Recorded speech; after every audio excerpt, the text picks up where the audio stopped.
press the bell icon on the YouTube app and never miss another update.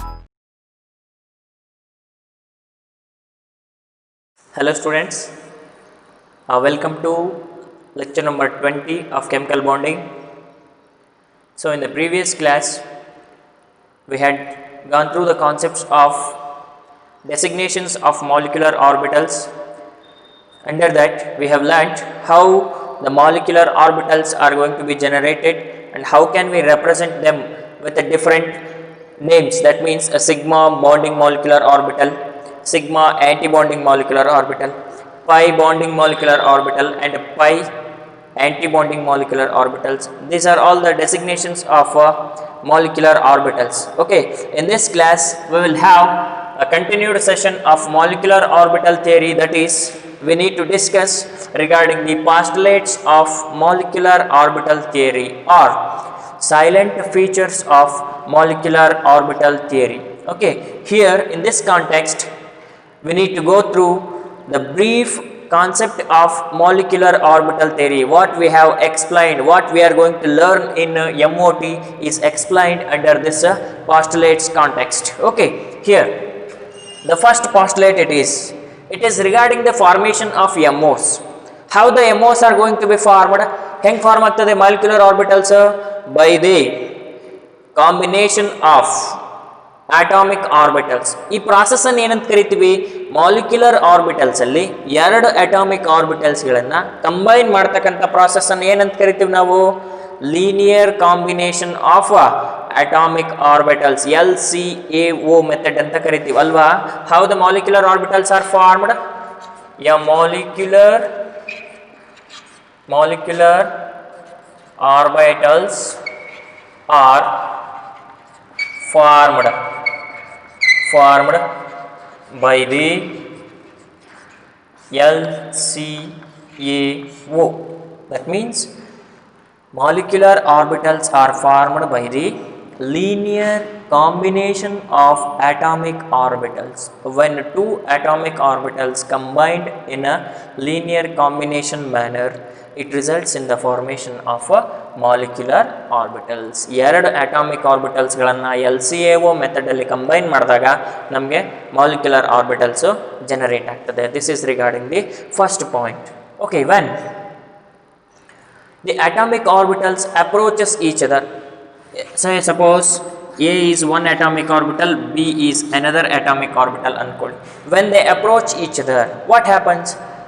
After the approach, each atomic orbital it can loses its nature ಅಥವಾ ಅದರದ್ದು ಏನಿದೆ strength ಅಂತ ಹೇಳ್ತೀವಲ್ವಾ, ನಾವು ಅದರದ್ದು nature ಅನ್ನೋದು ಕಳ್ಕೊಳ್ತದೆ, shape ಅನ್ನು ಕಳ್ಕೊಳ್ತದೆ.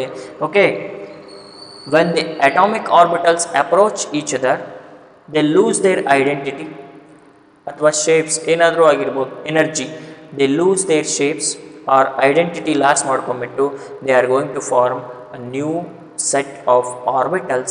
ಅವುಗಳನ್ನು ನಾವು ಮಾಲಿಕ್ಯುಲರ್ ಆರ್ಬಿಟಲ್ಸ್ ಅಂತ ಕರಿತೇವೆ.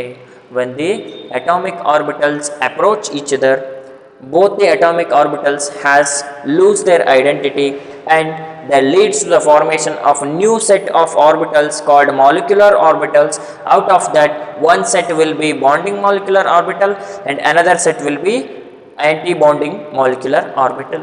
Okay, then second one, when we compare the nuclei of molecular orbitals, nuclei whether they are polycentric or monocentric, if we consider the VBT where we are discussed regarding the mononuclei ಅಥವಾ ಮೋನೋಸೆಂಟ್ರಿಕ್ atoms ಬಗ್ಗೆ ನಾವು ಮಾತಾಡ್ತೀವಿ. ಅಂದರೆ ನಾವು ಅಲ್ಲಿ atomic ಆರ್ಬಿಟಲ್ಸ್ಗಳನ್ನು single central ಆಟಮಿಂದಾನೇ ತಗೊಳ್ತೀವಿ, ಅದಕ್ಕೆ ಅವುಗಳನ್ನು ಮೋನೋಸೆಂಟ್ರಿಕ್ ಅಂತ ಕರಿತೀವಿ. ಆದರೆ ಇಲ್ಲಿ ಅಟಾಮಿಕ್ ಆರ್ಬಿಟಲ್ಸ್ಗಳನ್ನು ಎರಡೂ ಆಟಮ್ಸಿಂದ ತಗೊಳ್ಳೋದ್ರಿಂದ here both the nuclei are involved. Okay, that is why these MOs are molecular orbitals are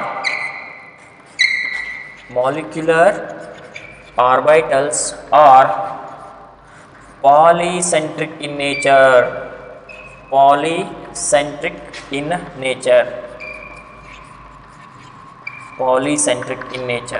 ಪಾಲಿಸೆಂಟ್ರಿಕ್ in nature ಅಂದ್ರೆ ಏನಪ್ಪ, more than one nuclei, that is they possess more than one nuclei, more than one nuclei. ಹೌದಲ್ವಾ? ಪಾಲಿಸೆಂಟ್ರಿಕ್ ಅಂದರೆ V B ಟಿಯಲ್ಲಿ atoms ಎಲ್ಲವೂ ಮೋನೋಸೆಂಟ್ರಿಕ್ ಆಗಿರ್ತಾ ಇತ್ತು ನಾವು consider ಮಾಡಿರ್ತಕ್ಕಂಥ molecules. ಆದರೆ ಇಲ್ಲಿ ಮಾಲಿಕ್ಯುಲರ್ ಆರ್ಬಿಟಲ್ಸ್ ಆಗಿರೋದ್ರಿಂದ ಅವುಗಳಿಗೆ ಸಿಂಗಲ್ ನ್ಯೂಕ್ಲಿಯೈ ಇರಲ್ಲ, 2 ನ್ಯೂಕ್ಲಿಯೈ ಇರುತ್ತೆ. ಅದಕ್ಕೆ ಅದನ್ನು ಪಾಲಿಸೆಂಟ್ರಿಕ್ ಇನ್ ನೇಚರ್ ಅಂತ ಕರೀತಾರೆ. They possess more than one nuclei. ಹೌದಲ್ವಾ? Okay, this is regarding the second one. Okay, then third one, how the molecular orbitals are going to be formed. If atomic orbitals combine ಆಗಬೇಕು, molecular orbitals formation ಆಗಬೇಕು ಅಂತ ನಾವು ಹೇಳಿದ್ದೇವೆ. Okay, atomic orbitals ಯಾವ ಥರನಾದರೂ ಇರ್ಬೋದಾ? ಯಾವ ಥರ orientation ಆದರೂ ಇರ್ಬೋದಾ? ಯಾವ ಥರ ಎನರ್ಜಿನಾದರೂ ಇರ್ಬೋದಾ? No. Okay, molecular orbitals are formed by the combination of atomic orbitals with equivalent energy and same symmetry. Most important point, ಯಾವಾಗ ಮಾಲಿಕ್ಯುಲರ್ ಆರ್ಬಿಟಲ್ಸ್ಗಳನ್ನು ನಾವು ಫಾರ್ಮೇಷನ್ ಮಾಡೋಕ್ಕೆ ಹೋಗ್ತೀವೋ ಆಗ ಅಟಾಮಿಕ್ ಆರ್ಬಿಟಲ್ಸ್ಗಳನ್ನು ಕಂಬೈನ್ ಮಾಡಬೇಕು. ಯಾವ ಥರ ಇರಬೇಕು ಅಟಾಮಿಕ್ ಆರ್ಬಿಟಲ್ಸು? ಸೇಮ್ ಎನರ್ಜಿಯನ್ನು ಹೊಂದಿರಬೇಕು. Followed by they should have orient themselves with the same symmetry. Same symmetry ಇದ್ದಿರಬೇಕು ಒಂದು, ಸೇಮ್ ಎನರ್ಜಿ ಇರಬೇಕು ಒಂದು, ಎರಡೂ ಇರಬೇಕು. ಓಕೆ, ಯಾವ ಥರ ಫಾರ್ಮೇಷನ್ ಆಗುತ್ತೆ? MOs are formed by the combination of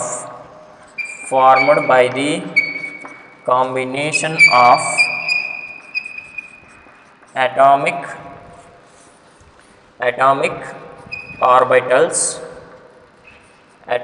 orbitals having most important equivalent energy, and same symmetry. Equivalent energy and same symmetry. This is most important. Molecular ಆರ್ಬಿಟಲ್ಗಳನ್ನು ಫಾರ್ಮೇಷನ್ ಮಾಡಬೇಕು ಅಂದರೆ ಕಂಬೈನ್ ಆಗ್ತಕ್ಕಂಥ ಅಟಾಮಿಕ್ ಆರ್ಬಿಟಲ್ಸ್ಗಳು ಸೇಮ್ ಎನರ್ಜಿಯನ್ನು ಹೊಂದಿರಬೇಕು, followed by same ಸಿಮೆಟ್ರಿಯನ್ನು ಹೊಂದಿರಬೇಕು. ಅಂದರೆ Px overlaps only with Px and Px it does not overlaps with Py. Okay, S can overlaps, 1s can overlaps with 1s only. This 1s does not overlaps with 2p. ಈ ಥರ overlapping ಆಗೋದಿಲ್ಲ. ಇದನ್ನು same symmetry ಅಂತ ಕರೀತಾರೆ. ಅರ್ಥ ಆಗ್ತಾ ಇದೆಯಾ? ಇಲ್ಲಾದ್ರೂ ಅಷ್ಟೇ ಎನರ್ಜಿ ನೋಡಿ, 1s atomic orbital of one which overlaps with 2s of atomic orbital of other. This is not possible. ಯಾಕೆಂದರೆ ಎನರ್ಜಿ ಡಿಫ್ರೆನ್ಸಸ್ ಚೇಂಜ್ ಇರುತ್ತೆ. That is why 1s of one atomic orbital overlaps with 1s of other. Okay, ಅಂದರೆ molecular ಆರ್ಬಿಟಲ್ಸ್ಗಳನ್ನು formation ಮಾಡಬೇಕು ಅಂದರೆ combine ಆಗ್ತಕ್ಕಂಥ atomic ಆರ್ಬಿಟಲ್ಸ್ಗಳು same ಎನರ್ಜಿಯನ್ನು ಹೊಂದಿರಬೇಕು, followed by same ಸಿಮೆಟ್ರಿಯನ್ನು ಹೊಂದಿರಬೇಕು. Okay, this is regarding the third postulate. Okay,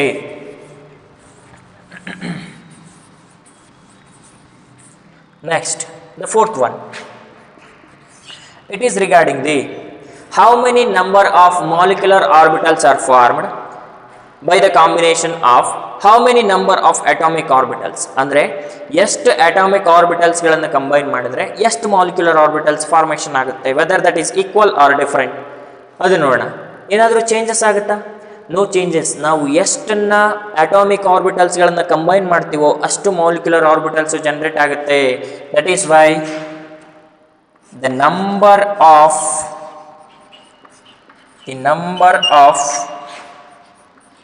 molecular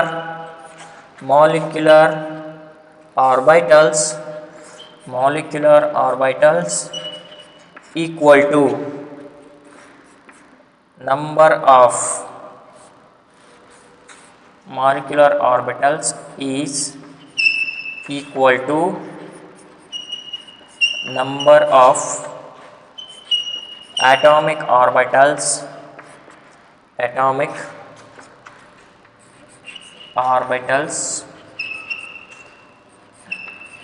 gets combined. ನೋಡಿ, ಎಷ್ಟು number of atomic ಆರ್ಬಿಟಲ್ಸ್ಗಳನ್ನ ನಾವು ಕಂಬೈನ್ ಮಾಡ್ತೀವೋ ಅಷ್ಟೇ number of molecular orbitals generate ಆಗ್ತದೆ. Okay, total number of molecular orbitals ಅಲ್ಲಿ ಅರ್ಧ ಬಾಂಡಿಂಗ್ ಮಾಲಿಕ್ಯುಲರ್ ಆರ್ಬಿಟಲ್ ಇರುತ್ತೆ, ಇನ್ನ ಅರ್ಧ ಆಂಟಿ ಬಾಂಡಿಂಗ್ ಮಾಲಿಕ್ಯುಲರ್ ಆರ್ಬಿಟಲ್ ಇರುತ್ತೆ. Okay, here the total number of molecular orbitals formed are exactly equal to the total number of atomic orbitals that were combined. ಎಷ್ಟನ್ನ combine ಮಾಡ್ತೀವೋ ಅಷ್ಟು molecular orbitals generate ಆಗುತ್ತೆ ಅಂತ. Okay, this is regarding the fourth postulates of MOT. Okay, I repeat again, molecular orbitals are formed by the LCAO method, linear combination of atomic orbitals, followed by molecular orbitals are polycentric in nature, that means they possess more than one nuclei. The third one, molecular orbitals are formed by the combination of atomic orbitals that should have equivalent energy and same symmetry. And the next one, it is regarding the number of molecular orbitals. The number of molecular orbitals formed are exactly equal to the number of atomic orbitals that we can combine. ಎಷ್ಟು atomic orbital ಗಳನ್ನ combine ಮಾಡ್ತೀವೋ ಅಷ್ಟು molecular orbitals generate ಆಗುತ್ತೆ ಅಂತ ಅರ್ಥ. ಓಕೆನಾ? Next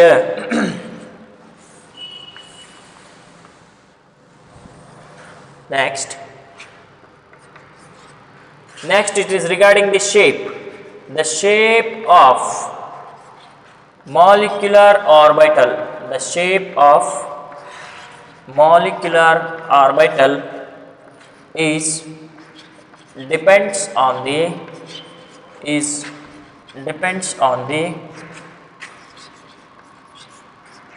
shape of atomic orbital. Shape of atomic orbital. ಒಂದು molecular ಆರ್ಬಿಟಲಿನ shape ಯಾವುದ್ರ ಮೇಲೆ ಡಿಪೆಂಡ್ ಇರುತ್ತೆ ಅಂತಂದರೆ ಆ ಅಟಾಮಿಕ್ ಆರ್ಬಿಟಲ್ ನಾವೇನು ಕಂಬೈನ್ ಮಾಡ್ತೀವಲ್ಲ ಅದರದ ಶೇಪ್ನ ಮೇಲೆ ಡಿಪೆಂಡ್ ಆಗಿರುತ್ತೆ. Okay, then the next one. Next, how many types of molecular orbitals are formed here? We have two types of molecular orbitals. ಯಾವ್ಯಾವುದು? BMOs and ABMOs. There are two types of molecular orbitals, that is, there are two types of molecular orbitals. ಯಾವ್ಯಾವುದಪ್ಪ?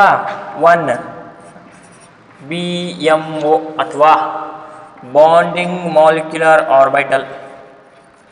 Bonding molecular orbital. Bonding molecular orbital. Okay,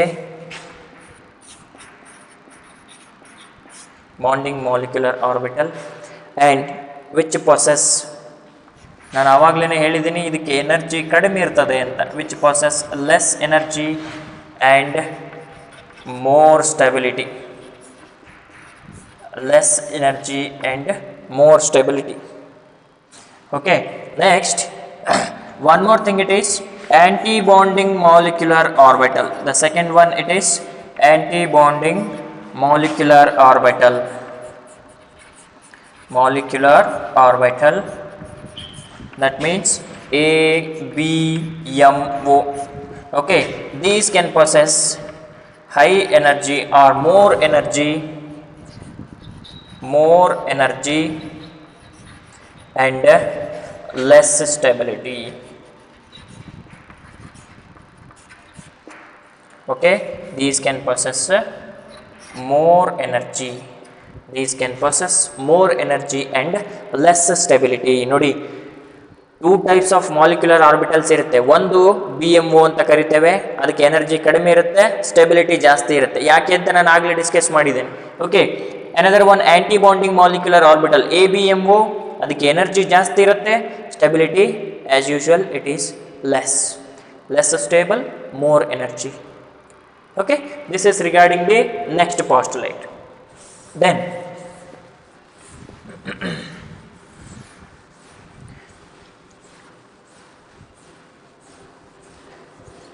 So the next one is regarding the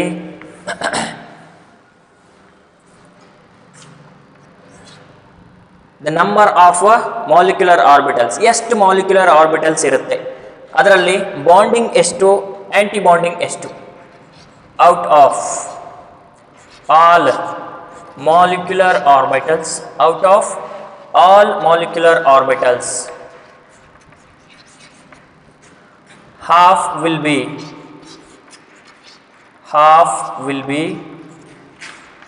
BMOs, ಹೌದಲ್ವಾ, and remaining half will be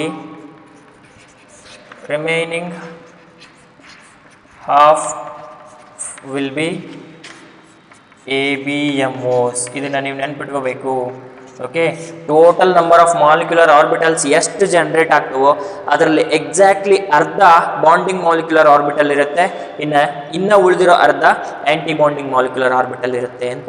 okay, for example ನೀವು ಎರಡು atomic ಆರ್ಬಿಟಲ್ನ ತಗೊಂಡಿದ್ದೀರಿ ಅನ್ಕೊಳ್ಳಿ. Okay, this is 1s ಅನ್ಕೊಳ್ಳಿ, this is 1s. Okay, atomic orbitals ಎರಡು combine ಆದರೆ ನಮಗೇನು formation ಆಗುತ್ತೆ, ನಾವು ಇಷ್ಟೊತ್ತು ಅದನ್ನೇ ಹೇಳಿದ್ವಿ. ಇದು ಒಂದು ಅಟಾಮಿಕ್ ಆರ್ಬಿಟಲ್, ಇದು ಒಂದು ಅಟಾಮಿಕ್ ಆರ್ಬಿಟಲ್. ಇವು ಎರಡು ಥರ ಓವರ್ಲ್ಯಾಪ್ ಆಗ್ಬೋದು, ಒಂದು ಕನ್ಸ್ಟ್ರಕ್ಟಿವ್ ಆಗಿ, ಇನ್ನೊಂದು ಡಿಸ್ಟ್ರಕ್ಟಿವ್ ಆಗಿ, ಹೌದಲ್ವಾ. ಇವುಗಳ ಸೈನ್ಗಳ ಆಧಾರದ ಮೇಲೆ, ಓಕೆ, ಪಾಸಿಟಿವ್ ನೆಗೆಟಿವ್ ಸೈನ್ಗಳ ಆಧಾರದ ಮೇಲೆ, ಬೋತ್ ಆರ್ ಪಾಸಿಟಿವ್ ಇದ್ರೆ ಕನ್ಸ್ಟ್ರಕ್ಟಿವ್, ಒಂದು ಪಾಸಿಟಿವ್ ಒಂದು ನೆಗೆಟಿವ್ ಸೈನ್ ಹೊಂದಿದ್ರೆ ಡಿಸ್ಟ್ರಕ್ಟಿವ್. ಓಕೆ, ಈ ಎರಡು ಅಟಾಮಿಕ್ ಆರ್ಬಿಟಲ್ಸು ಕನ್ಸ್ಟ್ರಕ್ಟಿವ್ ಇಂಟರ್ಫರೆನ್ಸ್ ಆದರೆ ಏನು ಬರುತ್ತೆ ನಮಗೆ, ಕನ್ಸ್ಟ್ರಕ್ಟಿವ್ ಇಂಟರ್ಫರೆನ್ಸ್ ಆದರೆ ಏನು ಬರುತ್ತೆ ನಮಗೆ, ಬಾಂಡಿಂಗ್ ಮಾಲಿಕ್ಯುಲರ್ ಆರ್ಬಿಟಲ್ ಬರುತ್ತೆ. ಯಾವ ಥರ ರೆಪ್ರೆಸೆಂಟ್ ಮಾಡ್ತೀರಾ ಅದನ್ನು, ಸಿಗ್ಮಾ 1s ಅಂತ ರೆಪ್ರೆಸೆಂಟ್ ಮಾಡ್ತೀರಾ. ಯಾಕೆಂದರೆ 1s ಆಗಿರೋದು, ಇದರ ನಡುವೆ ಜನರೇಟ್ ಆಗ್ತಕ್ಕಂಥ ಬಾಂಡ್ ಸಿಗ್ಮಾ ಬಾಂಡ್ ಆಗಿರುತ್ತೆ, ಹೌದಲ್ವಾ. Another one, it is by the destructive interference. By the destructive interference, we will get one more molecular orbital, that is ABMO. This is BMO na, this is ABMO. This is represented as sigma star 1s. ಇವುಗಳಿಗೆ energy ಜಾಸ್ತಿ ಇರುತ್ತೆ, energy ಕಡಿಮೆ ಇರುತ್ತೆ, stability ಜಾಸ್ತಿ ಇರುತ್ತೆ BMOಗೆ, ಅದಕ್ಕೆ ಇದನ್ನು ಕೆಳಗಡೆ ರೆಪ್ರೆಸೆಂಟ್ ಮಾಡಿದ್ದಾರೆ. ABMO ಎನರ್ಜಿ ಜಾಸ್ತಿ ಇರುತ್ತೆ ಆದರೆ ಸ್ಟೆಬಿಲಿಟಿ ಕಡಿಮೆ ಇರುತ್ತೆ, ಅದಕ್ಕೆ ಇವುಗಳನ್ನು ಇಲ್ಲಿ ಮೇಲೆ ರೆಪ್ರೆಸೆಂಟ್ ಮಾಡಿದ್ದಾರೆ. Okay, increasing order of their energy represent ಮಾಡಿದ್ದಾರೆ ಅಷ್ಟೇ. ಓಕೆ, ನೆಕ್ಸ್ಟ್ ಸಪೋಸ್ ಈ ಪ್ಲೇಸಲ್ಲಿ 2s ಅಟಾಮಿಕ್ ಆರ್ಬಿಟಲ್ಸ್ ಇದ್ದರೆ, ಸಪೋಸ್ ಇದೇ ಪ್ಲೇಸಲ್ಲಿ 2s ಅಟಾಮಿಕ್ ಆರ್ಬಿಟಲ್ಸ್ ಇದ್ದರೆ, ಇಲ್ಲೊಂದು 2s ಇದೆ ಅಂದ್ಕೊಳ್ಳಿ, plus another 2s, it's going to form 2 molecular orbitals. ಇಲ್ಲೂ ಕೂಡ 2 molecular orbitals ಬರುತ್ತೆ. This is 2s atomic orbital. ಇವು ಎರಡು ಮಾಲಿಕ್ಯುಲರ್ ಆರ್ಬಿಟಲ್ಸ್ ಜನರೇಟ್ ಆಗ್ತವೆ. ಒಂದು ಸಿಗ್ಮಾ ಸ್ಟಾರ್ 2s ಆಗಿರುತ್ತೆ, ಇನ್ನೊಂದು ಸಿಗ್ಮಾ 2s ಆಗಿರುತ್ತೆ. This is BMO, this is ABMO. This is formed by the destructive interference and BMO is formed by the constructive interference. Okay, ಈ ಥರ represent ಮಾಡ್ತೀವಿ. Okay, then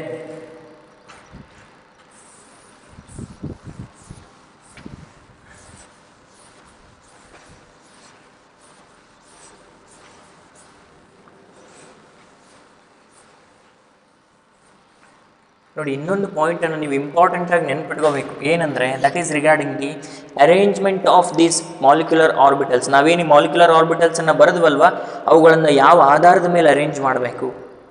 okay, that is entirely based upon following the 3 rules. ಯಾವ್ಯಾವುದು ನಾನು last ಕ್ಲಾಸಲ್ಲಿ ಹೇಳಿದ್ದೇನೆ. ಒಂದು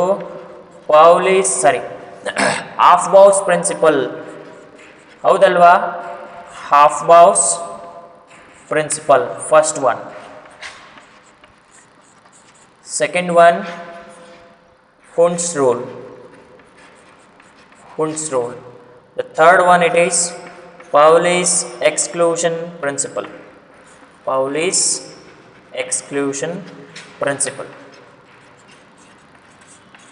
Okay, ಯಾಕೆ ಅಂದ್ರೆ ಇದು how to fill the atomic orbitals or how to fill the molecular orbitals and how can we arrange the energy levels of molecular orbitals. ನಾವೇನು sigma star, next sigma star 1s, sigma 2pz 2py ಈ ಥರ ಎಲ್ಲ ನಾವು energy ಲೆವೆಲ್ಸನ್ನು generate ಮಾಡಿದ್ವಲ್ವ, ಅವುಗಳನ್ನು ಯಾವ ಥರ arrange ಮಾಡ್ತೀರಾ ಮತ್ತು ಅವುಗಳಿಗೆ ಎಲೆಕ್ಟ್ರಾನ್ಸನ್ನು ಯಾವ ಥರ ಫಿಲ್ ಮಾಡ್ತೀರಾ, that is entirely based on these 3 rules. Okay, Aufbau principle ಏನು ಹೇಳುತ್ತೆ?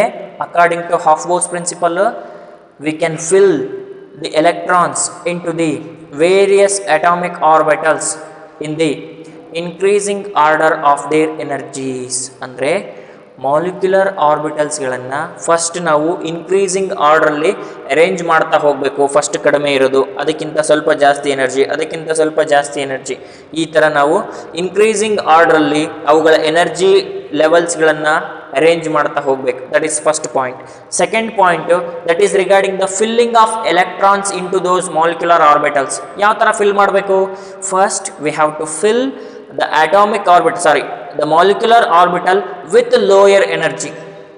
ಯಾವುದು ಕಡಿಮೆ ಎನರ್ಜಿಯನ್ನು ಹೊಂದಿರ್ತದೋ ಅದಕ್ಕೆ ನಾವು ಫಿಲ್ ಮಾಡ್ತಾ ಹೋಗಬೇಕು. ಫಾರ್ ಎಕ್ಸಾಂಪಲ್, ನಮಗೆ sigma 1s, sigma star 1s, sigma 2s, sigma star 2s ಈ ಥರ ಇದೆ ಅಂದ್ಕೊಳ್ಳಿ. ಇವುಗಳಲ್ಲಿ ಸಿಗ್ಮಾ 1sಗೆ ಎನರ್ಜಿ ಕಡಿಮೆ ಇರುತ್ತೆ, ಸಿಗ್ಮಾ ಸ್ಟಾರ್ 1sಗೆ 1sಗಿಂತ ಜಾಸ್ತಿ ಎನರ್ಜಿ ಇರುತ್ತೆ. ಅದಕ್ಕೆ ನೀವು ಎರಡರಲ್ಲಿ ಮೊದಲು ನಾವು ಯಾವುದನ್ನು ಫಿಲ್ ಮಾಡಬೇಕು? First we have to fill the sigma 1s. That is according to Aufbau principle. Aufbau principle ಏನು ಹೇಳ್ತದೆ? We can fill the electrons in to various molecular orbitals by increasing order of their energy. Increasing order of their ಎನರ್ಜಿಯಲ್ಲಿ ನಾವು molecular ಆರ್ಬಿಟಲ್ಗಳಿಗೆ ಎಲೆಕ್ಟ್ರಾನ್ಗಳನ್ನು fill ಮಾಡಬೇಕು. That means we have to fill the molecular orbitals with lower energy first lower energy ಇರ್ತಕ್ಕಂಥ molecular ಆರ್ಬಿಟಲ್ಸ್ಗಳನ್ನು fill ಮಾಡ್ಕೋಬೇಕು ಮತ್ತು higher ಎನರ್ಜಿಗೆ ಮೂವ್ ಅಪ್ ಆಗಬೇಕು. That is according to Aufbau principle. Then Hund's rule of maximum multiplicity. Okay, Hund's rule ಏನು ಹೇಳ್ತದೆ? If we consider the atomic orbitals, p atomic ಆರ್ಬಿಟಲನ್ನು ನಮಗೆ ಇದೆ ಅಂದ್ಕೊಳ್ಳಿ, ಪಿ ಅಟಾಮಿಕ್ ಆರ್ಬಿಟಲ್ ಇದೆ. ಫಾರ್ ಎಕ್ಸಾಂಪಲ್, ಈ ಪಿಗೆ 4 ಎಲೆಕ್ಟ್ರಾನ್ನ ಫಿಲ್ ಮಾಡಬೇಕು ಅಂದ್ಕೊಳ್ಳಿ. We have to fill 4 electrons into this atomic orbital. We cannot fill the 4 electrons like this. ಒಂದು ಅಟಾಮಿಗೆ 2 ಎಲೆಕ್ಟ್ರಾನ್, ಇನ್ನೊಂದು ಅಟಾಮಿಕ್ ಆರ್ಬಿಟಲ್ಗೆ 2 ಎಲೆಕ್ಟ್ರಾನ್ ಕೊಡೋಕ್ಕೆ ಬರಲ್ಲ. ಏನು ಮಾಡ್ಬೇಕು ನಾವು? First we have to fill the all the atomic orbitals with single electrons. Okay, all the atomic ಆರ್ಬಿಟಲ್ಗೆ ಎನರ್ಜಿ ಸೇಮ್ ಇರ್ತದೆ. ಅದಕ್ಕೆ ನಾವೆಲ್ಲ ಅಟಾಮಿಕ್ ಆರ್ಬಿಟಲ್ಸ್ಗಳನ್ನು ಸಿಂಗಲ್ ಎಲೆಕ್ಟ್ರಾನ್ ಆಗಿ ಫಿಲ್ ಮಾಡಬೇಕು. Followed by if we left with few more electrons ಅಂತಂದರೆ again we start pairing the electrons. Okay, Hund's rule, it mainly explains about the pairing of electrons. Okay, according to that rule, it tells us that pairing of electrons in atomic orbitals with the same energy not takes place until each atomic orbital gets a single electron. ಅಂದರೆ same energy ಇರ್ತಕ್ಕಂಥ atomic ಆರ್ಬಿಟಲ್ಗಳನ್ನು single ಆಗಿ fill ಮಾಡೋದಕ್ಕಿಂತ ಮುಂಚೆ ನಾವು pair ಮಾಡೋಕ್ಕಾಗಲ್ಲ ಅಂತ ಹೇಳ್ತದೆ Hund's rule. Okay, first we have to give single electron into all the atomic orbitals followed by we starts pairing. Okay, ಇದನ್ನು ನಾವು ಫಾಲೋ ಮಾಡಬೇಕು, ಹಾಫ್ ಬೋಸ್ ರೂಲನ್ನು ಫಾಲೋ ಮಾಡಬೇಕು. Then third one, Pauli's exclusion principle. What it says? It says that in any atomic orbital we can fill 2 electrons with opposite spin. Okay, ಯಾವುದಾದ್ರೂ ನೀವು atomic orbital ತಗೊಳ್ರಿ, ಆ atomic ಆರ್ಬಿಟಲ್ಲಿ we can fill maximum 2 electrons. ಇದರಲ್ಲಿ 3 electron ತುಂಬಕ್ಕೆ ಬರಲ್ಲ. We can fill only 2 electrons. ಆ 2 electrons ಯಾವುದ್ರಲ್ಲಿರಬೇಕು? ಆಪೋಸಿಟ್ ಸ್ಪಿನ್ನಲ್ಲಿರಬೇಕು. We can not fill the electrons like this because both the electrons are having same spin ಇದೆ ಅಂದರೆ ಏನು ರಿಪಲ್ಸಿವ್ ಇಂಟ್ರಾಕ್ಷನ್ಸ್ ಆಗ್ತದೆ. That is why we can fill the atomic orbitals with electrons having opposite spin. Opposite spin ಇರ್ತಕ್ಕಂಥ ಎಲೆಕ್ಟ್ರಾನ್ಸ್ಗಳನ್ನು ಮಾತ್ರ ಒಂದು atomic ಆರ್ಬಿಟಲ್ಗಳಲ್ಲಿ fill ಮಾಡ್ಬೋದು. ಅದು 2 ಎಲೆಕ್ಟ್ರಾನ್ನ ಮಾತ್ರ ಅಂತ ಪೌಲಿಸ್ ಪ್ರಿನ್ಸಿಪಲ್ ಹೇಳ್ತದೆ. ಓಕೆ, ನಾವು ಮಾಲಿಕ್ಯುಲರ್ ಆರ್ಬಿಟಲ್ಸ್ಗಳನ್ನು ಅರೇಂಜ್ ಮಾಡೋದಾಗಲಿ, ಆ ಅರೇಂಜ್ ಆಗಿರೋ ಮಾಲಿಕ್ಯುಲರ್ ಆರ್ಬಿಟಲ್ಸ್ಗೆ ಎಲೆಕ್ಟ್ರಾನ್ಸನ್ನು ಫಿಲ್ ಮಾಡೋದಾಗಲಿ, ಅದು ಈ ಮೂರು ರೂಲ್ಸ್ಗಳ ಮೇಲೇ ಡಿಪೆಂಡ್ ಆಗಿದೆ. ಹಾಫ್-ಬೌಸ್ principal, Hund's rule followed by Pauli's exclusion principle. Half-Bose principle ಯಾವುದ್ರ ಬಗ್ಗೆ ಹೇಳುತ್ತೆ? It tells us regarding the arrangement of energy levels and filling of electrons.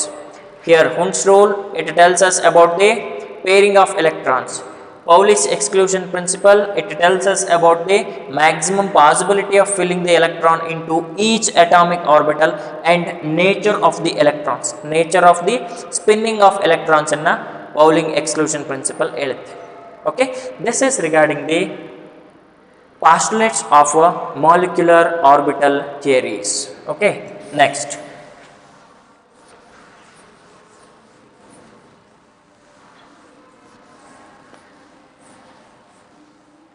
Okay, next most important, how to fill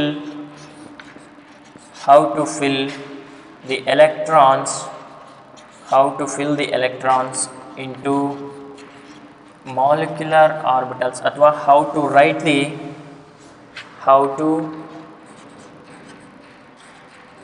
the electronic configuration for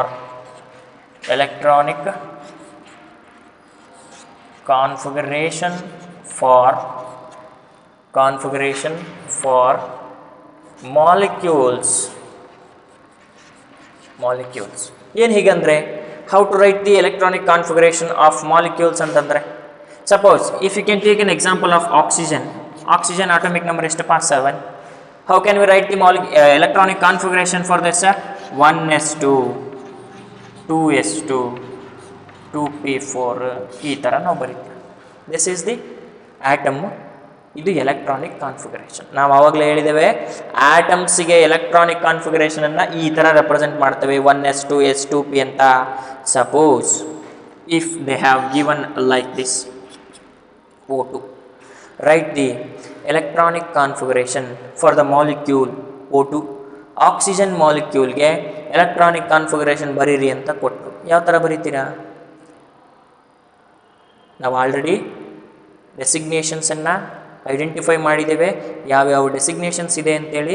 electronic ಕಾನ್ಫಿಗರೇಷನನ್ನು ಯಾವ ಥರ ಬರೀಬೇಕು ಅಂತಲೇ ನಮಗೆ ಗೊತ್ತಿದೆ. ನೋಡೋಣ ಯಾವ ಥರ ಬರೀಬೇಕು ಅಂತ. ಆವಾಗಲೇ ಡೆಸಿಗ್ನೇಷನ್ಸನ್ನು ಐಡೆಂಟಿಫೈ ಮಾಡಿದ್ವಲ್ವಾ? ಯಾವ್ಯಾವುದಾದ್ರು ಡೆಸಿಗ್ನೇಷನ್ಸು?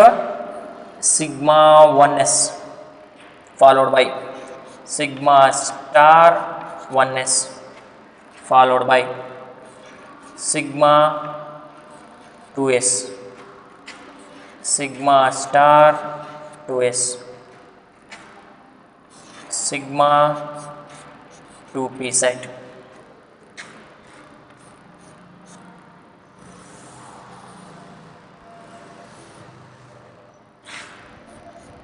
Pi 2px is equal to pi 2py sigma 2p set. Pi star 2px is equal to pi star 2py. At last, sigma star 2p set. Sigma star 2p set. Okay. ನೋಡಿ, this is the electronic configuration of molecules. ನಾವು ಮಾಲಿಕ್ಯೂಲ್ಸ್ಗೆ electronic configuration ಬರಿಬೇಕು ಅಂತಂದರೆ we have to follow this. Okay, this is ಇಲ್ಲಿ ಎರಡು ಥರ part ಬರುತ್ತೆ. ಒಂದು less than or equal to 14 electrons or greater than 14 electrons. ನಮಗೆ ಮಾಲಿಕ್ಯೂಲನ್ನು ಕೌಂಟ್ ಮಾಡಿದಾಗ, ಮಾಲಿಕ್ಯೂಲ್ಸಲ್ಲಿ ಇರ್ತಕ್ಕಂಥ ನಂಬರ್ ಆಫ್ ಎಲೆಕ್ಟ್ರಾನ್ಸನ್ನು ಕೌಂಟ್ ಮಾಡಿದಾಗ, if it is equal to 14 or less than 14 ಇದ್ದರೆ we have to use this formula. ಇದನ್ನೇ ಯೂಸ್ ಮಾಡಬೇಕು ನಾವು ಎಲೆಕ್ಟ್ರಾನ್ಸನ್ನು ಫಿಲ್ ಮಾಡಲಿಕ್ಕೆ. ಆದರೆ if it is greater than 14 electronic configuration ಅಥವಾ number of electrons in the molecules ನಮಗೆ ಗ್ರೇಟರ್ ದೆನ್ 14 ಬಂತು ಅಂದ್ಕೊಳ್ಳಿ. ಆವಾಗ ಈಗ ಫಾರ್ ಎಕ್ಸಾಂಪಲ್ ನೋಡ್ರಪ್ಪ, ನಿಮಗೆ write the electronic configuration of C2 molecule ಅಂತ ಕೇಳ್ದ ಅಂತ ತಿಳ್ಕೊಳ್ರಿ. ಈಚ್ ಕಾರ್ಬನ್ ಆಟಮಲ್ಲಿ ಎಷ್ಟು ಎಲೆಕ್ಟ್ರಾನ್ಸ್ ಇರುತ್ತೆ? Each carbon atom will have how many electrons? 6 electrons. 6 electrons ಅಂದರೆ 2 6 ಎಷ್ಟಾಗುತ್ತೆ 12. In total we are having 12 electrons. 12 electrons ಅಂದರೆ we can easily use this formula. ಈ electronic configuration ಅನ್ನು ಯೂಸ್ ಮಾಡ್ಕೋಬಹುದು. ಸಪೋಸ್ ಆಕ್ಸಿಜನ್ ಮಾಲಿಕ್ಯೂಲ್ ಕೇಳಿದರೆ 8 electrons ಇರುತ್ತೆ. 8 2s are 16. 16 electrons ಬಂದಾಗ this formula does not vary. ಇದನ್ನು ನಮಗೆ ವ್ಯಾಲಿಡ್ ಇರಲ್ಲ for greater than 14 electrons. Okay, ಇಲ್ಲಿ ನೀವು ತಗೊಂಬಿಡಿ. It is for less than or equal to 14 electrons. It is for less than or equal to 14 electrons. ಇದನ್ನ ನೆನ್ಪಿಟ್ಕೋಬೇಕು, most important one. Okay, next if it is greater than 14 electrons ಇದ್ರೆ how to write? Okay, as it is sigma 1s, sigma star 1s, sigma 2s, sigma star 2s, sigma 2pz, pi 2px is equal to pi 2py, pi star 2px is equal to pi star 2py, at last sigma star 2pz. ಎರಡು same ಬರೆದ್ರಲ್ಲ sir, ಏನು difference ಇದೆ ಇದರಲ್ಲಿ ನೋಡಿ. ಇದರಲ್ಲಿ same, everything is same, but the position of sigma 2pz is altered. Okay, ನೀವು ಒಂದನ್ನು ನೆನ್ಪಿಟ್ಕೋಬೇಕು. In case of less than or 14 electron ಸಿಸ್ಟಮಲ್ಲಿ energy of sigma 2pz is greater than pi 2px is equal to pi 2py. Okay, 14 electron ಸಿಸ್ಟಮಲ್ಲಿ ಬರೆಯುವಾಗ sigma 2pz ನ energy pi 2px pi 2pyಗಿಂತ ಜಾಸ್ತಿ ಇರುತ್ತೆ. ಅದಕ್ಕೆ ಇದರ ಬಂದ ಮೇಲೆ ಅದನ್ನು ಅರೇಂಜ್ ಮಾಡಿದ್ದೀವಿ. ಓಕೆ, ಇವುಗಳನ್ನು ನಾವು ಎಲೆಕ್ಟ್ರಾನ್ ಎನರ್ಜಿ ಡಿಫ್ರೆನ್ಸ್ ಆಧಾರದ ಮೇಲೆ ಅರೇಂಜ್ ಮಾಡಿದರೆ 1s has less energy than sigma star 1s, sigma 2s has lesser energy than this has less energy than this, like this. ನೋಡಿ ಈ ಥರ ಇಲ್ಲಿ ಸಿಗ್ಮಾ 2pz ನ ಎನರ್ಜಿ pi 2px pi 2pyಗಿಂತ ಜಾಸ್ತಿ ಇದೆ. ಅದಕ್ಕೆ ಇಲ್ಲಿ ರೆಪ್ರೆಸೆಂಟ್ ಮಾಡಿದ್ದೀವಿ. ಅಕಾರ್ಡಿಂಗ್ ಟು ಹಾಫ್ ಗೌಸ್ ಪ್ರಿನ್ಸಿಪಲ್ ನಾನು ಹೇಳಿದ್ದೇನೆ, energy levels can be arranged in the increasing order of their energies. ಇದಕ್ಕೆ ಎನರ್ಜಿ ಜಾಸ್ತಿ ಇದೆ. ಸಿಗ್ಮಾ ಸ್ಟಾರ್ 1s ನ ಎನರ್ಜಿ ಸಿಗ್ಮಾ 1sಗಿಂತ ಜಾಸ್ತಿ ಇದೆ. ಅದಕ್ಕೆ ಅದು ಆದಮೇಲೆ ಇದನ್ನು ರೆಪ್ರೆಸೆಂಟ್ ಮಾಡಿದ್ದೀವಿ.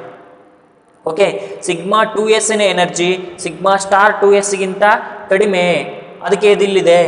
ಓಕೆ, ಈ ಥರ ಅರೇಂಜ್ ಮಾಡಿದ್ದೀವಿ ಅಂತಂದರೆ ಈ ಸೀರೀಸಲ್ಲಿ which is having least energy ಅಂದರೆ ಯಾವುದು? Sigma 1s. Which is having highest energy ಅಂದರೆ ಯಾವುದು? Sigma star 2pz. ಈ ಥರ ಅಂದರೆ ಇದು ಯಾವ ಆಧಾರದ ಮೇಲೆ ಅರೇಂಜ್ ಆಗಿದೆ? ಬೇಸ್ಡ್ ಆನ್ ಹಾಫ್ ಗೌಸ್ principle. Okay, then here in case of greater than 14 electrons, sigma 2pz has got lesser energy than this pi 2px pi 2py. ಅದಕ್ಕೆ ಇದನ್ನ ಅದಕ್ಕಿಂತ ಮುಂಚೆನೇ ರೆಪ್ರೆಸೆಂಟ್ ಮಾಡಿದ್ದೇವೆ.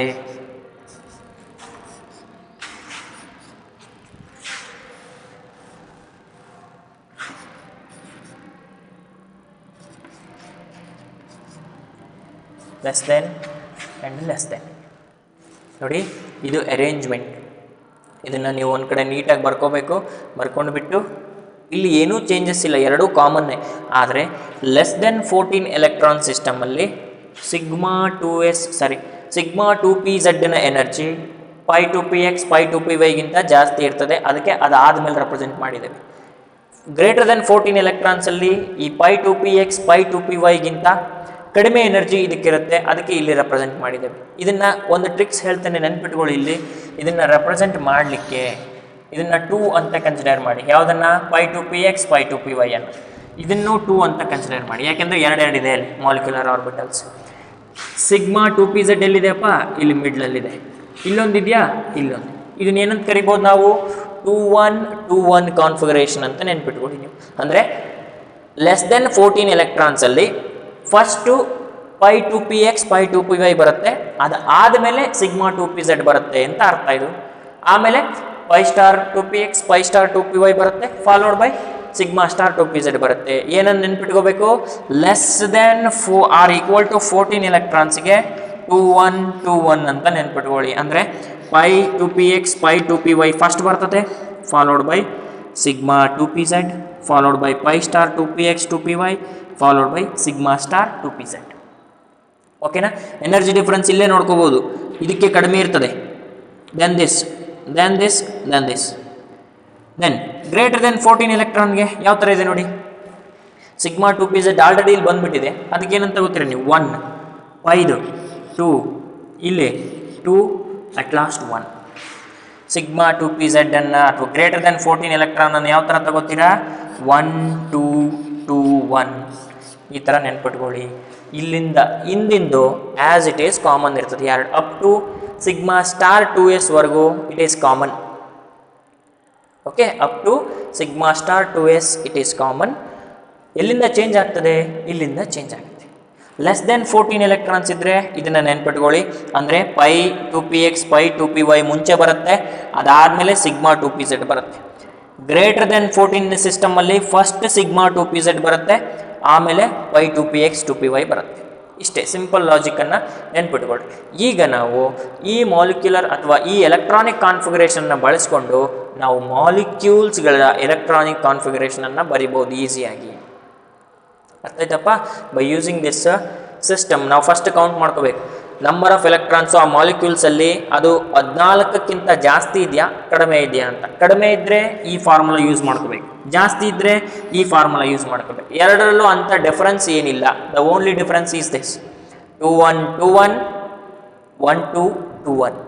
ಇದು ಮೋಸ್ಟ್ ಕೀ ವರ್ಡ್, ಇದನ್ನು ನೆನ್ಪಿಟ್ಕೊಳ್ಳಿ. ಇದನ್ನು ನೆನ್ಪಿಟ್ಕೊಂಡ್ರೆ ಈಸಿಯಾಗಿ ಬರಿಬೋದು ಅದನ್ನು. Okay okay next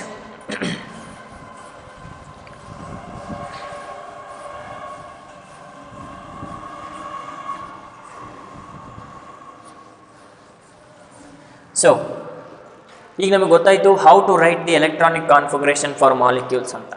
okay, for what purpose we can write the electronic configuration for the molecules. ಮಾಲಿಕ್ಯೂಲ್ಸ್ಗೆ ಎಲೆಕ್ಟ್ರಾನಿಕ್ ಕಾನ್ಫಿಗರೇಷನನ್ನು ಯಾಕೆ ಬರೀಬೇಕು, ಬರೆದ್ರೆ ಏನಾಗುತ್ತೆ. Okay, by finding the electronic configuration or by writing the electronic configuration we will came to know that or we can easily understand the stability of the molecules. Stability of the molecules first most important. ಯಾಕೆ ನಾವು electronic ಕಾನ್ಫಿಗರೇಷನನ್ನು ಬರೀಬೇಕು. Okay, second one bond order. Second one bond order. Bond order ಅಂದ್ರೆ ಏನಪ್ಪ, how many number of bonds present between two atoms. ಈಗ ಎರಡು atom ಇದೆ A and B ಅಂದ್ಕೊಳ್ಳಿ, ಇವುಗಳ ನಡುವೆ ಒಂದು ಬಾಂಡ್ ಇರಬೇಕಾ, ಎರಡು ಬಾಂಡ್ ಇರಬೇಕಾ, ಮೂರು ಬಾಂಡ್ ಇರಬೇಕಾ, ಅಥವಾ ಬಾಂಡ್ಸ್ ಇರಲೇಬಾರ್ದಾ ಅಂತ ಯಾವುದು ಡಿಸೈಡ್ ಮಾಡುತ್ತೆ, that decides the bond order. ಎಷ್ಟು ನಂಬರ್ ಆಫ್ ಬಾಂಡ್ಸ್ ಇದೆ in between any two atoms or in between a molecule. Okay, ಅದನ್ನು ಯಾವುದು ಡಿಸ್ಕಸ್ ಮಾಡ್ತದೆ, bond order. Okay, that is next bond length ಅನ್ನು ಐಡೆಂಟಿಫೈ ಮಾಡ್ಬೋದು, bond length. Then nature of the bonds, nature of the bonds identify ಮಾಡ್ಬೋದು. Okay, next at last and most important magnetic behaviour. Magnetic behaviour, okay, ಅಥವಾ magnetic properties. ನಾವು V B ಟಿದು maximum limitation ಯಾವುದು ಅಂತ ಹೇಳಿದ್ವಿ, magnetic ಬಿಹೇವಿಯರನ್ನು find out ಮಾಡದೇ ಇರೋದು ಮತ್ತು stability of the ಮಾಲಿಕ್ಯೂಲನ್ನು explain ಮಾಡದೇ ಇರೋದು. ಇವೆರಡನ್ನೂ ಕೂಡ ನಾವು ಎಮೋಟಿಯಲ್ಲಿ ಎಕ್ಸ್ಪ್ಲೈನ್ ಮಾಡ್ತೇವೆ. ಯಾವ ಆಧಾರದ ಮೇಲೆ ಎಕ್ಸ್ಪ್ಲೈನ್ ಮಾಡ್ತೇವೆ, by writing the electronic configuration of the molecules. First ಮಾಲಿಕ್ಯೂಲ್ಸಿಂದ ಎಲೆಕ್ಟ್ರಾನಿಕ್ ಕಾನ್ಫಿಗರೇಷನ್ ಬರೀಬೇಕು, ಬರೆದ ಆದಮೇಲೆ ಬಾಂಡ್ ಆರ್ಡರ್ ಕ್ಯಾಲ್ಕುಲೇಟ್ ಮಾಡ್ಕೋತೇವೆ. ಹೇಗೆ ಅಂತ ನಾನು ಹೇಳ್ತೇನೆ. ಅದನ್ನು ಕ್ಯಾಲ್ಕುಲೇಟ್ ಮಾಡಿದ ನಂತರ ನಮಗೆ ಎಲ್ಲ ಟರ್ಮ್ಸ್ಗೂ ಆನ್ಸರ್ ಸಿಗ್ತದೆ. Okay, by calculating the bond order we can easily predict the stability, bond order, bond length, nature of the bonds and magnetic behavior of the bonds. Okay, ನೋಡೋಣ ಇಲ್ಲಿ ಏನಾಗುತ್ತೆ ಅಂತ. First stabilities of the molecules. ಏನು ಹೇಳುತ್ತೆ stability of the molecule? ಹೇಗೆ ಹೇಳ್ತೀವಿ ನಾವು stability? Suppose if if NBBD, NB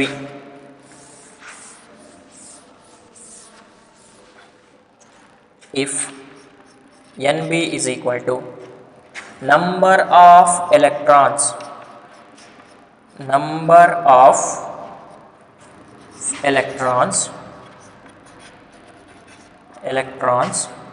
present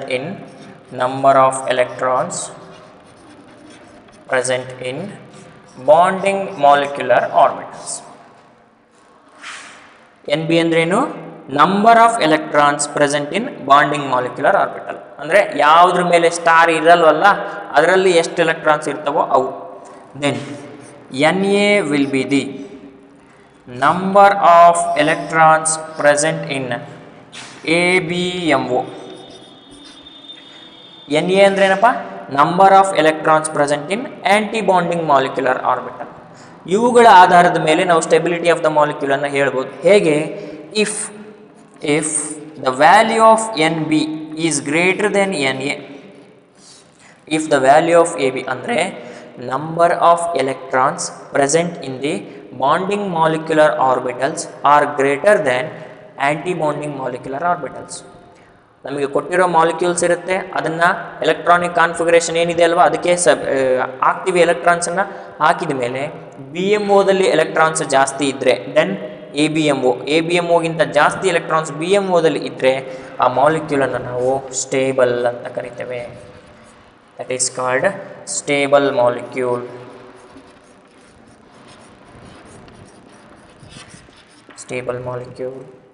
Suppose if NB is less than NA ಅಂದರೆ ಆ್ಯಂಟಿ ಬಾಂಡಿಂಗಲ್ಲಿ ಎಲೆಕ್ಟ್ರಾನ್ಸ್ ಜಾಸ್ತಿ ಇದ್ದು BMOದಲ್ಲಿ ಎಲೆಕ್ಟ್ರಾನ್ಸ್ ಕಡಿಮೆ ಇತ್ತು ಅಂದರೆ the molecule is less stable ಅಥವಾ ಅನ್ಸ್ಟೇಬಲ್ ಅಂತ ಹೇಳ್ಬೋದು. Molecule is less stable R unstable. ಅರ್ಥ ಆಯ್ತಲ್ಲ? ಬಾಂಡಿಂಗ್ ಮಾಲಿಕ್ಯುಲರ್ ಆರ್ಬಿಟಲಲ್ಲಿ ಎಲೆಕ್ಟ್ರಾನ್ಸ್ ಜಾಸ್ತಿ ಇದ್ದರೆ ಅದು ಮಾಲಿಕ್ಯೂಲ್ ಸ್ಟೇಬಲ್ ಆಗಿರುತ್ತೆ. ಆ್ಯಂಟಿ ಬಾಂಡಿಂಗ್ ಮಾಲಿಕ್ಯುಲರ್ ಆರ್ಬಿಟಲಲ್ಲಿ ಎಲೆಕ್ಟ್ರಾನ್ಸ್ ಜಾಸ್ತಿ ಇದ್ದರೆ ಅದನ್ನು ಲೆಸ್ ಸ್ಟೇಬಲ್ ಮಾಲಿಕ್ಯೂಲ್ ಅಂತ ಕರಿತೇವೆ. Okay, this is regarding the stability. ಈ ಥರ ನಾವು ಸ್ಟೆಬಿಲಿಟಿ ಆಫ್ ದ ಮಾಲಿಕ್ಯೂಲನ್ನು ಪ್ರಿಡಿಕ್ಟ್ ಮಾಡ್ಬೋದು. Okay, next the second thing it is bond order. ನೋಡಿ, ಇದು most important bond order.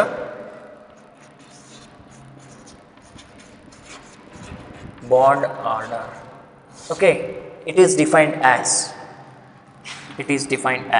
half of the difference between number of electrons present in bonding molecular orbital minus number of electrons present in anti-bonding molecular orbitals.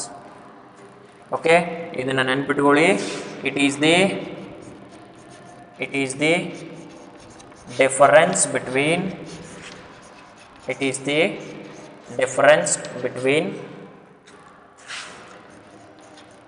number of electrons in BMO and ABMO. Okay, it is the half of the difference between number of electrons present in BMO, okay, and ABMO. ಇದರದ ಎಲೆಕ್ಟ್ರಾನ್ಸನ್ನು subtract ಮಾಡಿ ಅದನ್ನು ಹಾಫಿಂದ divide ಮಾಡಿದಾಗ ನಮಗೆ value of bond order ಸಿಗ್ತದೆ. Bond order calculate ಮಾಡಿದ ಮೇಲೆ ಅದರ ಆಧಾರದ ಮೇಲೆ ಸ್ಟೆಬಿಲಿಟಿ ಆಫ್ ದ ಮಾಲಿಕ್ಯೂಲ್ಸನ್ನು, bond length, nature of the bonds ಅವುಗಳನ್ನೆಲ್ಲ ನಾವು ಡಿಸೈಡ್ ಮಾಡ್ಬೋದು. ಓಕೆ, ಇಫ್ ಇಲ್ಲೂ ಕೂಡ ಹೇಳ್ತೀವಿ ನಾವು, suppose if NB is greater than NA, ಇಲ್ಲಿ NB ವ್ಯಾಲ್ಯೂ NAಗಿಂತ ಜಾಸ್ತಿ ಇದೆ ಅಂದ್ಕೊಳ್ಳಿ, ಆವಾಗ ಬಾಂಡ್ ಆರ್ಡರ್ ಪಾಸಿಟಿವ್ ಬರ್ತದ ನೆಗೆಟಿವ್ ಬರ್ತದ? ಪಾಸಿಟಿವ್ ಬರುತ್ತೆ. NB ಮೈನಸ್ NA ತಾನೇ ಮಾಡ್ತಾ ಇರೋದು. NB ವ್ಯಾಲ್ಯೂ ಜಾಸ್ತಿ ಇದೆ ಅಂತಂದರೆ value will be positive bond order ಬರುತ್ತೆ. This becomes a positive bond order. We can get positive bond order. Positive bond order ಬಂದರೆ molecule is more stable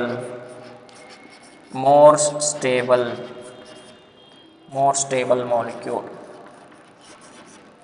okay, suppose if NB is less than or NA is greater than NB ಅನ್ಕೊಳ್ಳಿ. ಇದೇ greater than ಇದೆಯಪ್ಪ, ಇದಕ್ಕಿಂತ NA greater ಇತ್ತು ಅಂದರೆ ಏನಾಗುತ್ತೆ? Bond order positive ಬರ್ತದ negative ಬರ್ತದ? No doubt it is negative. ಯಾವ ಥರ ಬರುತ್ತೆ? ನೆಗೆಟಿವ್ ಬಾಂಡ್ ಆರ್ಡರ್ ಬರುತ್ತೆ. Negative bond order. Okay, negative bond order ಬಂದರೆ ಏನಾಗುತ್ತೆ? ಮಾಲಿಕ್ಯೂಲ್ ಲೆಸ್ ಸ್ಟೇಬಲ್ ಅಥವಾ ಅನ್ಸ್ಟೇಬಲ್ ಅಂತ ಕರಿಬೋದು. Less stable molecule, that is less stable molecule. ಓಕೆನಾ? NB ಗ್ರೇಟರ್ ಇತ್ತು ಅಂತಂದರೆ NAಗಿಂತ ಪಾಸಿಟಿವ್ ಬಾಂಡ್ ಆರ್ಡರ್ ಬರುತ್ತೆ, ಮಾಲಿಕ್ಯೂಲ್ ಮೋರ್ ಸ್ಟೇಬಲ್ ಇರುತ್ತೆ. NAನೇ ಗ್ರೇಟರ್ ಇತ್ತು ಅಥವಾ number of electrons present in ABMO number of electrons present in BMOಗಿಂತ ಜಾಸ್ತಿ ಇದ್ದರೆ ಆವಾಗ ನೆಗೆಟಿವ್ ಬಾಂಡ್ ಆರ್ಡರ್ ಬರುತ್ತೆ, ಆ ಮಾಲಿಕ್ಯೂಲು ಲೆಸ್ ಸ್ಟೇಬಲ್ ಇರುತ್ತೆ. Suppose if value of NB is equal to NA ಅಂದ್ಕೊಳ್ಳಿ. ಎರಡು ಈಕ್ವಲ್ ಇದ್ವಪ್ಪ, ಇದ್ರದ್ದು ಈಕ್ವಲ್ ಇದೆ ಅಂದ್ಕೊಳ್ಳಿ. ಸಪೋಸ್ ಇಲ್ಲಿ 4 ಇದೆ, ಇಲ್ಲಿ 4 ಇದೆ ಅಂದ್ಕೊಳ್ಳಿ. ಏನಾಗುತ್ತೆ? 4 - 4 0, 0/2 ಈಸ್ 0ನಾ? 0 ಅಂದರೆ ಏನಾಗುತ್ತೆ? ಹಂಗಾದ್ರೆ ಇದನ್ನು 0 ಬಾಂಡ್ ಆರ್ಡರ್ ಅಂತ ಕರಿಬೋದಾ? 0 ಬಾಂಡ್ ಆರ್ಡರ್ ಬರುತ್ತೆ.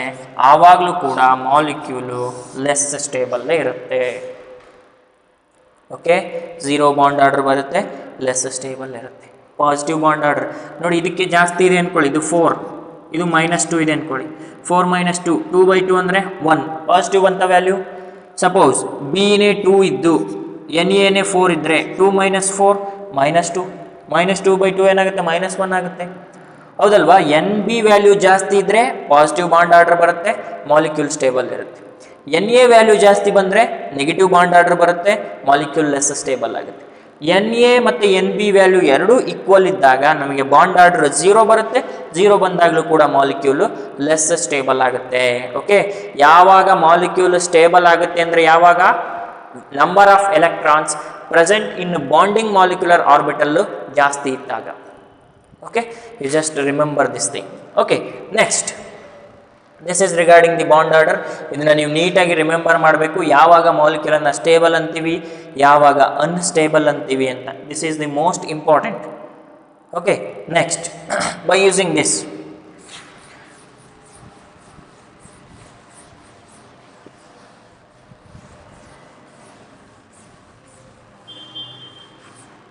Next bond length. Bond length very simple it is. ನಾವು ಹೇಳಿದ್ದೇವೆ ಬಾಂಡ್ ಆರ್ಡರ್ ಅಂದ್ರೆ ಏನಪ್ಪ? Number of bonds between the 2 atoms. If carbon ಅಂತ ತಗೊಳ್ಳೋಣ, ಕಾರ್ಬನ್ ಸಿಂಗಲ್ ಬಾಂಡ್ ಇತ್ತು, ಇದ್ರ ಬಾಂಡ್ ಆರ್ಡರ್ ಎಷ್ಟು ಹಂಗಾದ್ರೆ 1. Carbon double bond, carbon triple bond, bond order 2. ಇಲ್ಲಿ bond order 1, bond order 2 and here it is bond order 3. Okay, with the increase in the number of bonds or with the increase in the bond order, ಇಲ್ಲಿ ನೋಡಿ ಇದ್ರದ್ದು carbon bond length ನಾವು ಎಷ್ಟು ಹೇಳ್ತಿದ್ವಪ್ಪ? 154 picometer. This is 134 picometer followed by this is 120 picometer ಅಲ್ವಾ? ಯಾವ ಥರ number of bonds ಜಾಸ್ತಿ ಆಗ್ತಾ ಹೋಗ್ತದೋ ಆವಾಗ ಇವುಗಳ ನಡುವಿನ ಅಟ್ರಾಕ್ಷನ್ ಜಾಸ್ತಿ ಆಗಿ ಬಾಂಡ್ ಲೆಂತ್ ಕಡಿಮೆ ಆಗ್ತದೆ. ಯಾವಾಗಲೂ ನೀವು ಬಾಂಡ್ ಆರ್ಡರ್ ಮತ್ತು ಬಾಂಡ್ ಲೆಂತನ್ನು ತಗೊಂಡ್ರೆ ಅವೆರಡೂ ಡೈರೆಕ್ಟ್ಲಿ ಇರೋದಿಲ್ಲ. Instead they are inversely proportional to each other. Okay, ಯಾವಾಗ ಬಾಂಡ್ ಆರ್ಡರ್ ಜಾಸ್ತಿ ಆಗ್ತದೆ ಆವಾಗ ಬಾಂಡ್ ಲೆಂತ್ ಕಡಿಮೆ ಆಗ್ತದೆ. ನೀವು ಇದನ್ನು ನೆನ್ಪಿಟ್ಕೋಬೇಕು. Bond length and bond order are inversely proportional to each other. Number of bonds ಜಾಸ್ತಿ ಆಗ್ತಾ ಹೋದಂಗೆ ಬಾಂಡ್ ಲೆಂತ್ ಕಡಿಮೆ ಆಗ್ತಾ ಬರ್ತದೆ. Okay, bond order and bond lengths are inversely proportional with the increase in the bond order. First ನೀವು bond order ಏನಂತ ಗೊತ್ತಿರಬೇಕು. Bond order ಅಂದ್ರೆ ಏನು? Number of bonds present between the 2 atoms. Any 2 ಆಟಮ್ಸ್ನ ನಡುವೆ ಎಷ್ಟು ಬಾಂಡ್ಸ್ ಇದೆ, that is bond order. Bond order is inversely proportional to bond length. Okay, next suppose ಇದನ್ನೇ ತಗೊಳ್ಳಿ. Next concept is a nature of bonds ಅಲ್ವಾ? Nature of bonds ಏನು? Nature of bonds ಅಂದರೆ if the bond order is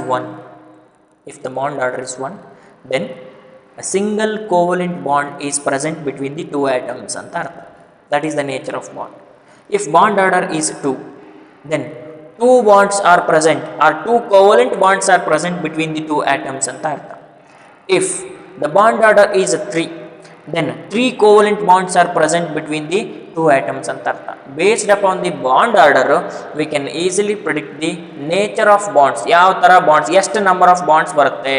bond order 1 ಇದ್ದರೆ 1 bond, 2 ಇದ್ದರೆ 2 bonds, 3 ಇದ್ದರೆ 3 bonds.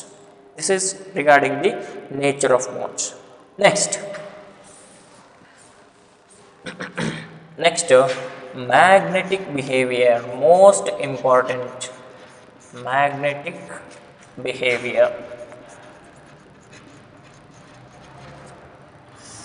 Okay, it is entirely based upon the electronic configuration. Okay, while filling the electrons, if the molecular orbitals are completely filled ಅಥವಾ molecular orbitals ಡಬ್ಲಿ fill ಆಗಿತ್ತು, ನಾವು ಯಾವ್ಯಾವುದನ್ನು fill ಮಾಡಿದ್ದೇವೆ ಅವೆಲ್ಲವೂ ಡಬಲಿ fill ಆಗಿದೆ, ಯಾವುದು ಅನ್ಪೇರ್ಡ್ ಎಲೆಕ್ಟ್ರಾನ್ಸ್ ಉಳ್ಕೊಂಡಿಲ್ಲ ಅಂದರೆ ಅದನ್ನು ನಾವು ಡಯಾಮ್ಯಾಗ್ನೆಟಿಕ್ ಅಂತ ಕರಿತೇವೆ. They are repelled by the magnetic field. Suppose while writing the electronic configuration, if we left with unpaired electron, one or more unpaired electron ನಮಗೆ ಸಿಕ್ತು ಅಂದರೆ that is paramagnetic. They are attracted by the magnetic field. Okay, ನೀವು ನೆನ್ಪಿಟ್ಕೋಬೇಕು ಏನಂತ, if the molecular orbitals are doubly filled, if the molecular orbitals are doubly filled, if the molecular orbitals are doubly filled, then ಡಬ್ಲಿ filled ಆದರೆ ಏನಾಗುತ್ತೆ, ಡಬ್ಲಿ filled ಅಂದರೆ ಏನಪ್ಪ, ಈ ಥರ ಇದೆ ನೋಡಿ, ಈ ಥರ ಮಾಲಿಕ್ಯುಲರ್ ಆರ್ಬಿಟಲ್ ಇದೆ, ಯಾವುದಾದ್ರೂ ಆಗಿರಲಿ, ಸಿಗ್ಮಾನೋ ಪೈಯೋ ಯಾವುದಾದ್ರೂ ಆಗಿರಲಿ, ಅದು ಡಬ್ಲಿ ಫಿಲ್ ಆಗಿದೆ ಅಂದರೆ completely filled with its capacity, ಅಂದರೆ ಅದು diamagnetic property. No doubt that is diamagnetic.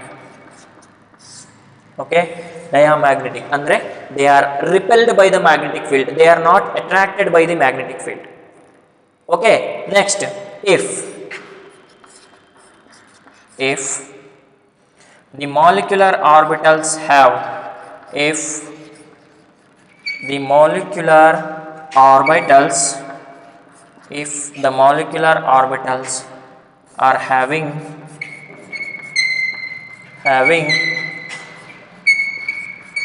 one or more single electrons, single or